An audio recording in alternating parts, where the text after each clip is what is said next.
ហើយសូមលោកជំទាវកុំនិយាយរឿងបញ្ហាគុណធម៌ជាមួយខ្ញុំក្នុងពេលដែលលោកជំទាវជាក្មេងម្នាក់ដែលប្រមាថមនុស្សចាស់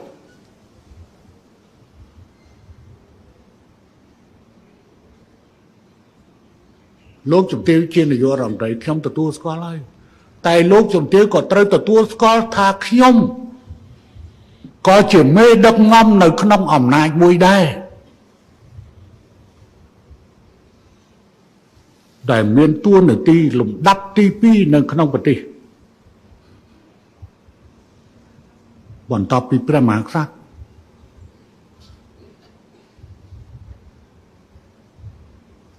ហើយ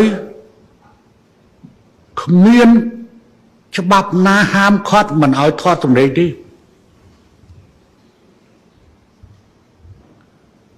ប្រទេសណាក៏ដោយតែគេទូរស័ព្ទរកគ្នាគេថតសម្លេងហើយក្នុងតំណែងម្ដងនោះគេរក្សាទុកឯកសារវាជាផ្នែកមួយនៃឯកសារជាឯកសារក្នុងតំណែងម្ដងជាមួយបរទេស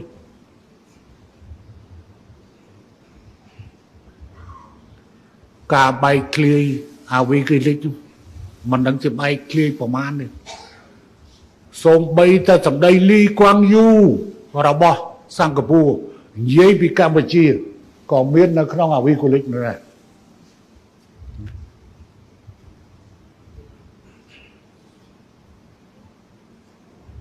ប្រទេសមួយចំនួនត្រូវបានអ្នកប្រទេស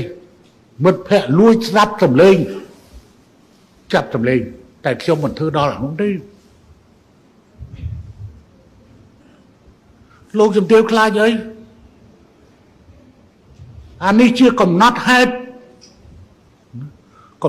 វាមានកំណត់ហេតុដោយសារសម្លេងដោយការថតសម្លេងនិងកំណត់ហេតុដោយការជាទូទៅ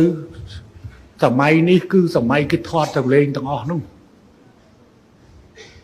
ហើយតែប្រើកាប៊ីនបកប្រែនឹងហើយគេថតបាត់ហើយប្រើកាប៊ីនបកប្រែគេថតទាំងអស់ព្រោះគាត់គ្មានណាគាត់ត្រាតន់ទេគាត់ត្រាតន់ទេហើយអ្នកខ្លះហេចង់ប្តឹងលោកហ៊ុនសែនប្តឹងទៅលោកព្រះហើយប្តឹងនៅតុលាការថៃទៅឲ្យនៅស្រុកខ្មែរណា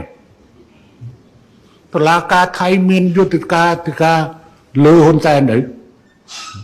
ប្រឹងទៅសុំអ្នកដាក់ពាក្យបណ្ដឹងឲ្យបាន 5000 បណ្ដឹងល្អបំផុតប្រឹងទៅនាំទៅប្រឹងទៅតុលាការទៅ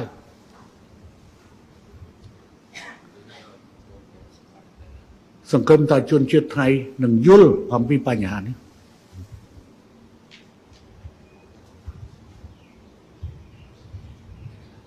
ទី2រឿងអនឡាញ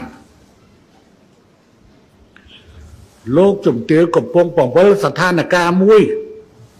ដែលលោកជំទាវមិនគួរធ្វើទេ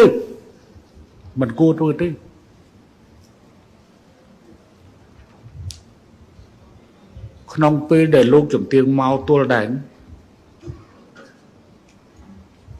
ប៉ោយប៉ែតលោកជំទាវបញ្យល់មកខ្ញុំថាគាត់មកពិនិត្យកន្លែងដាក់ស្អី